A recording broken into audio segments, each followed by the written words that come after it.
Hello, hello. Good evening sa lahat. Nagbabalik po ang inyong lingkod na si Sis Mary Grace. Pag-usapan natin ang mga katagang naririnig natin, mga kapatid. Narinig nyo na rin ba ito? Or may nagsabi na rin ba sa inyo ng ganito? Hindi naman ako pala simba, pero hindi naman ako nakakalimot sa Diyos. Talakayin natin kasi relate na relate po ako dito. Amen. Sa 2 years, sa 2 years ko ng paglilingkod sa Diyos, ang isa sa mga madalas kong marinig ay ang linyang iyan. Ay, okay lang friend. Okay lang sis. Hindi man ako pala simba pero hindi naman ako nakakalimot sa Diyos. I was like, simple pero seryosong usapan mula sa salita ng Diyos. Sa una, parang okay lang yun, di ba? Ibig sabihin, kahit hindi sila umaattend ng church, naniniwala pa rin sila sa Diyos. Pero ang tanong ko lang ay ganito. Ayon ba sa Biblia, sapat na yung maaalala lang natin si Lord kahit di tayo nagsisimba? Tara, come! Tingnan natin kung anong sinasabi ng salita ng Diyos tungkol dito. Ano ang sabi ng Bible? Number 1, kapag totoong inaalala mo si Lord, makikita yan sa paraan ng pamumuhay mo, yung may pagsunod sa Kanya. Ganito ang sinabi ng Panginoong Hesus sa John 14:15. Kung mahal niyo ako, susundin niyo ang aking mga utos. Kung sinasabi nating hindi tayo nakakalimot kay Lord, dapat may gawa ito. Dapat may pagkilos ito. Hindi lang siya iniisip, sinusunod natin siya. At isa sa utos niya ay ang makisama sa mga kapwa Kristiyano sa pagsamba. Number 2, ang church ay hindi optional. Importante ito kay Lord. Sabi sa Hebrew 10:25, huwag nating pababayaan ang mga pagtitipon natin, gaya ng nakaugalian na ng ilan. Sa halip, palakasin natin ang loob ng bawat isa, lalo na ngayong nalalapit na ang huling araw. Hindi lang ito tradisyon, mga kapatid. Ang local church ay design ni God para sa atin.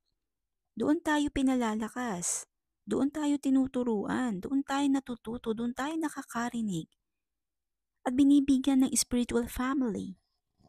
Kapag tinanggihan natin to, tinatanggihan din natin ang plano ng Diyos para sa ating paglago. Ayaw ba natin lumago? Tandaan, walang nabubuhay mag-isa sa mundo. Number 3, hindi dapat ang naniniwala ako. Dapat ay may ebidensya sa buhay. Ulitin natin, hindi dapat ang naniniwala ako. Dapat may ebidensya daw tayo sa buhay. Sabi sa Titus chapter 1 verse 16, sinasabi nilang kilala nila ang Diyos. Ngunit hindi naman nakikita sa kanilang mga gawa. Kahit sabi mong naniniwala ka, kapatid, kung wala ito sa kilos mo tulad ng pagsamba, pagbabasa ng Bible, naku po mahalaga yan. O pag-attend sa church, kumbaga, salita lang yun. Kaya mga kapatid, pinupush ko talaga kahit sa family ko na magbasa sila ng Bible. Araw-araw. O kahit may ginagawa man sila, ang dalawa nilang kamay busy, meron na ngayon na download sa apps na audio Bible. Ipi-play mo na lang siya. Pakikinggan mo na lang. Hindi mo namamalayan mula Genesis, ba nasa Exodus ka na. Napakaraming paraan, ang dami ng tools na ibinibigay ng Panginoon. Wala tayong mai-excuse mga kapatid.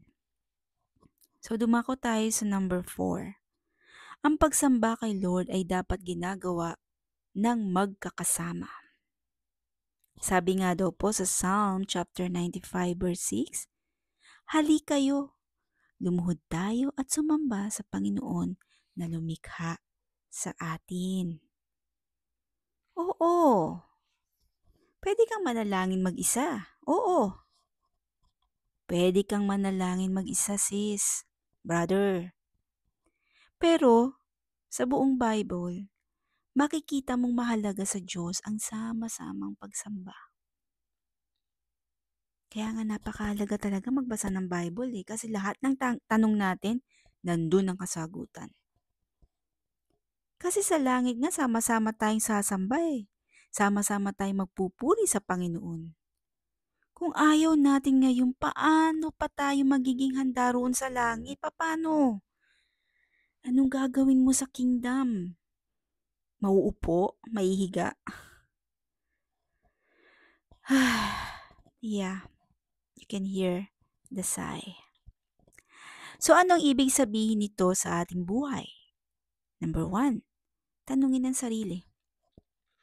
Totoo bang hindi mo nakakalimutan si Lord? Hindi lang ito tungkol sa isip, kundi sa gawa, mga kapatid.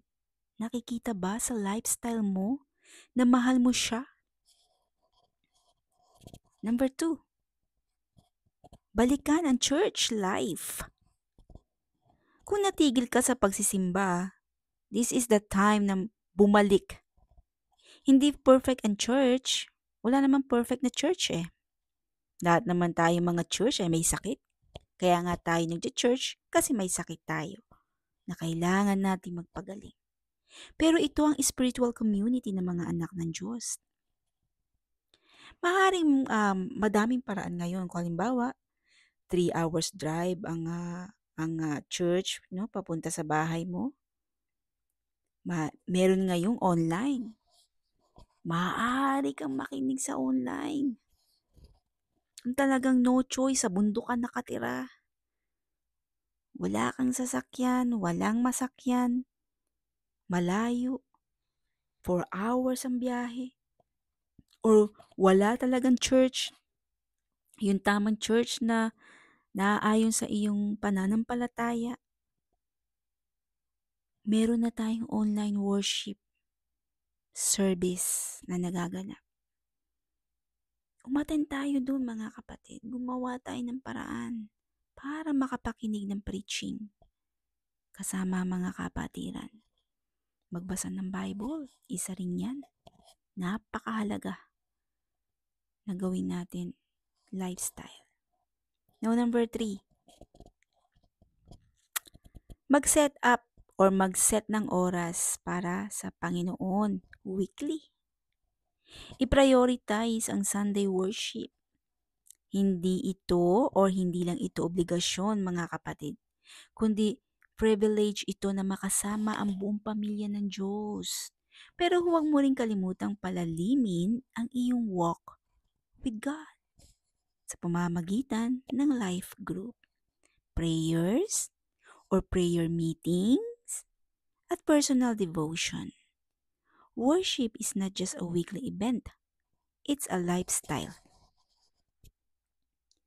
Now, para maintindihan ang point kong ito, ganito yan.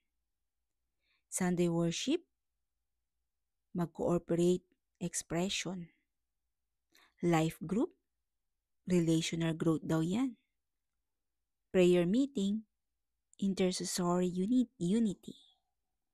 Personal devotion, private intimacy.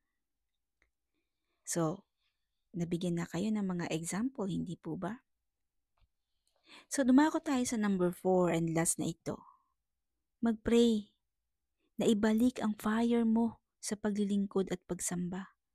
Kung feeling mo na tinamad ka o nawala ka sa focus, humingi ka ng tulong kay Lord. handa siyang ibalik ang sigla na yon para sa'yo. Ang tanong, na nakakalimot ka ba kay Lord? Ay hindi nasasagot ng basta naniniwala pa rin ako. Hindi. Hindi yan ang kasagutan, sis. Ang tanong ay, may ginagawa ka ba para ipakitang mahal mo siya? Kung talagang hindi mo siya nakakalimutan, magpakita ka ng pagsunod. At sa mga pinapagawa niya ay ang makisama sa church. Amen? Ang dami ngayon, online worship, service, pwede kang umating kung may wifi ka naman. Sabi nga, di ba, whatever you do, do it for the glory of God.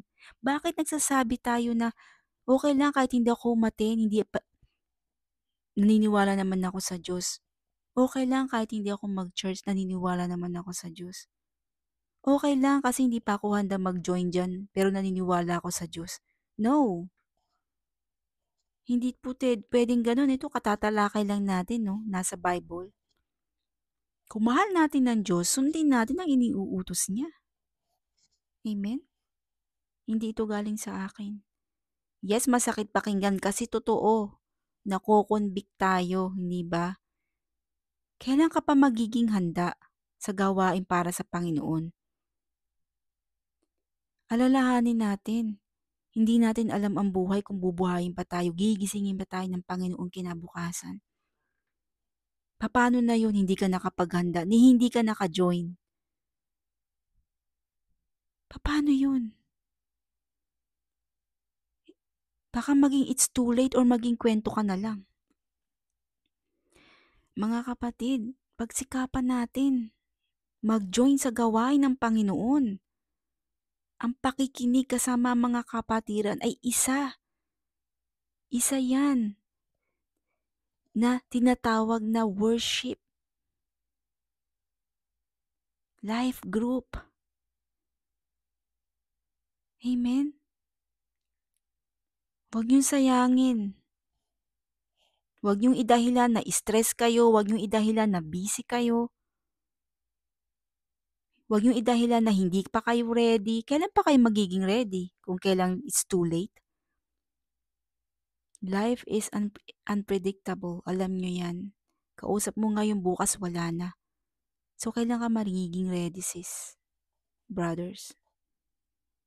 Nakakalungkot pakinggan. Minsan maiiyak ka na lang pag nakakarinig ka ng ganung mga response. So hanggang dito na lamang po at sana hindi pa huli ang lahat. Sundin natin kung anong ipinag-uutos ng Diyos. Magbasa tayo ng Bible, umatin tayo ng mga life group, prayer meeting. Magbasa tayo ng Bible, mag-join tayo sa worship service online. Ang dami ngayon. Isang click mo lang, makinig ka lang, off cam, mute. At least nakakapakinig ka ng preaching, ng Word of God. Kasama ang mga kapatiran kahit huwag ka magsalita eh. Hindi mo naman talaga kinakailangan magsalita. Makikinig ka dahil tayo ay natututo sa pakikinig. Tandaan natin yan. Ano pa ba ang gusto nating gawin? Napakatigas talaga ng ulo natin. Pero sabi nga, nasa atin ang pagpipili. Binigyan tayo ng Panginoon ng free will. At ang sinasabi sa Bible na ang salvation ay individual. Nasa sa iyo na yan. Hindi ka namin mapipilit. So hanggang dito na lamang po ang aking mga paalala. To God be all the glory. Bye!